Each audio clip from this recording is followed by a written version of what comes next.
Power doesn't come from some self-declared savior promising that he alone can restore order as long as we do things his way. We don't look to be ruled. Our power comes from those immortal declarations first put to paper right here in Philadelphia all those years ago.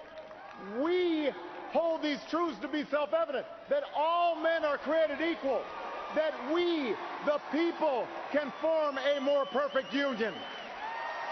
That's who we are. That's our birthright, the capacity to shape our own destiny.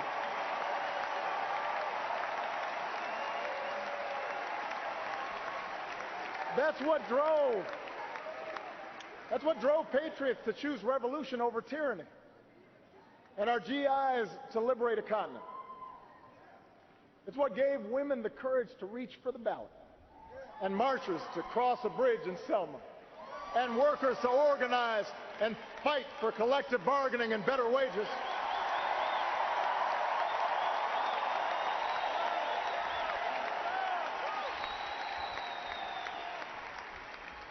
America's never been about what one person says he'll do for us. It's about what can be achieved by us together through the hard and slow and sometimes frustrating but ultimately enduring work of self-government. And that's what Hillary Clinton understands. She knows that this is a big, diverse country. She has seen it. She's traveled. She's talked to folks. And she understands that most issues are rarely black and white. She understands that even when you're 100% right, getting things done requires compromise. That democracy doesn't work if we constantly demonize each other. She knows that for progress to happen, we have to listen to each other and see ourselves in each other and fight for our principles, but also fight to find common ground, no matter how elusive that may sometimes seem.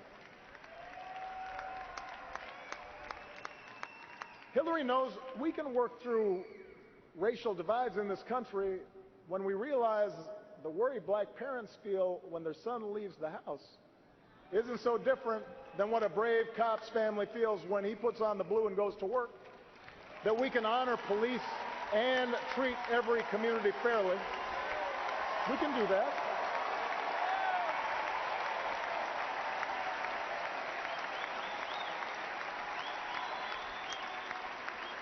And she knows that acknowledging problems that have festered for decades isn't making race relations worse. It's creating the possibility for people of goodwill to join and make things better.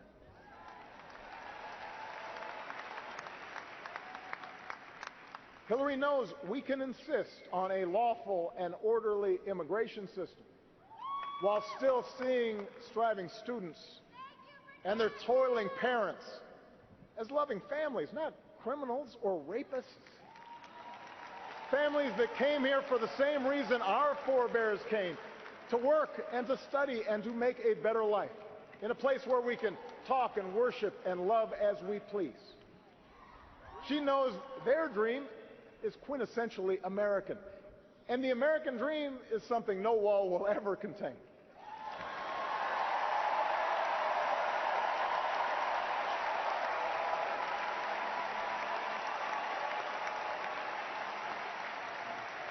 These are the things that Hillary knows. It can be frustrating, this business of democracy. Trust me, I know. Hillary knows too. When the other side refuses to compromise, progress can stall. People are hurt by the inaction. Supporters can grow impatient and worry that you're not trying hard enough, that you've maybe sold out.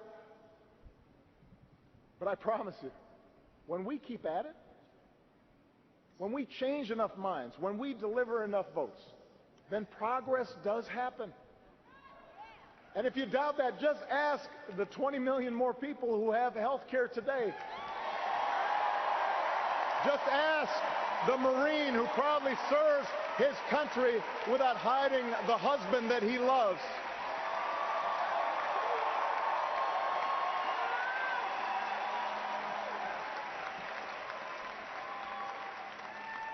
Democracy works, America, but we got to want it. Not just during an election year, but all the days in between.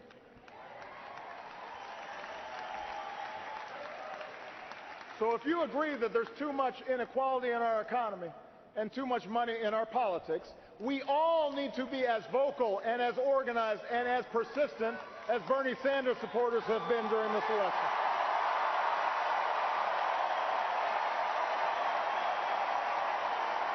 We all need to get out and vote for Democrats up and down the ticket, and then hold them accountable until they get the job done.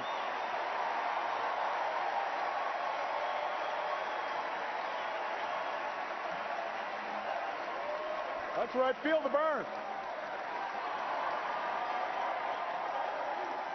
If you want more justice in the justice system, then we've all got to vote not just for a president, but for mayors and sheriffs and state's attorneys and state legislatures. That's where the criminal law is made. And we've got to work with police and protesters until laws and practices are changed. That's how democracy works. If you want to fight climate change, we've got to engage not only young people on college campuses, we've got to reach out to the coal miner who's worried about taking care of his family, the single mom worried about gas prices. If you want to protect our kids and our cops from gun violence, we've got to get the vast majority of Americans, including gun owners who agree on things like background checks, to be just as vocal and just as determined as the gun lobby that blocks change through every funeral that we hold. That is how change happens.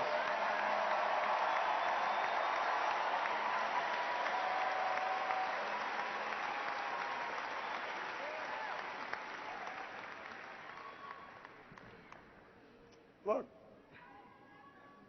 Hillary's got her share of critics. She has been caricatured by the right and by some on the left. She has been accused of everything you can imagine and some things that you cannot. But she knows that's what happens when you're under a microscope for 40 years.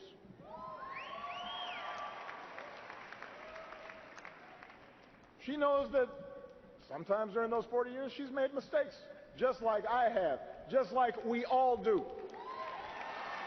That's what happens when we try. That's what happens when you're the kind of citizen Teddy Roosevelt once described. Not the timid souls who criticize from the sidelines, but someone who is actually in the arena, who strives valiantly, who errs, but who at the best knows in the end the triumph of high achievement.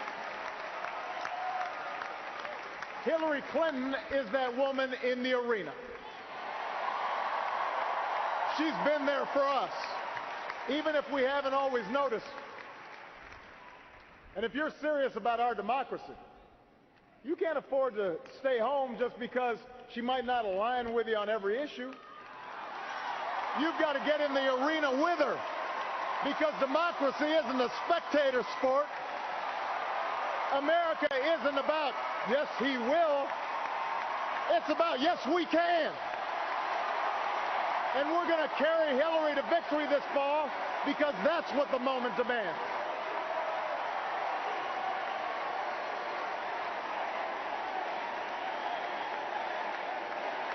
Yes, we can. Not yes, she can, not yes, I can. Yes, we can.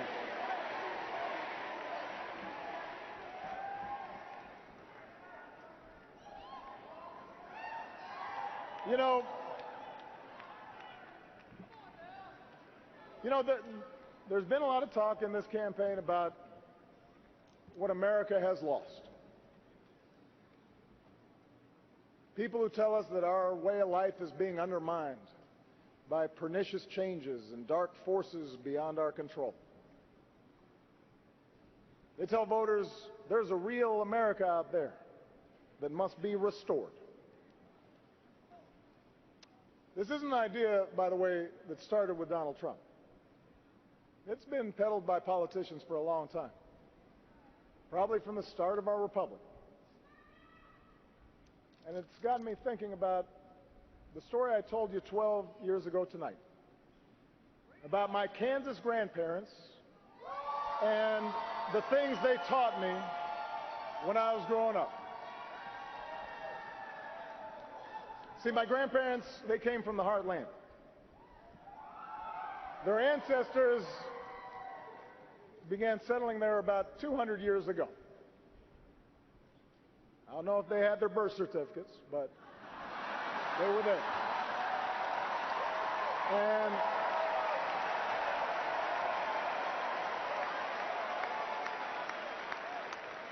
they were Scotch-Irish mostly.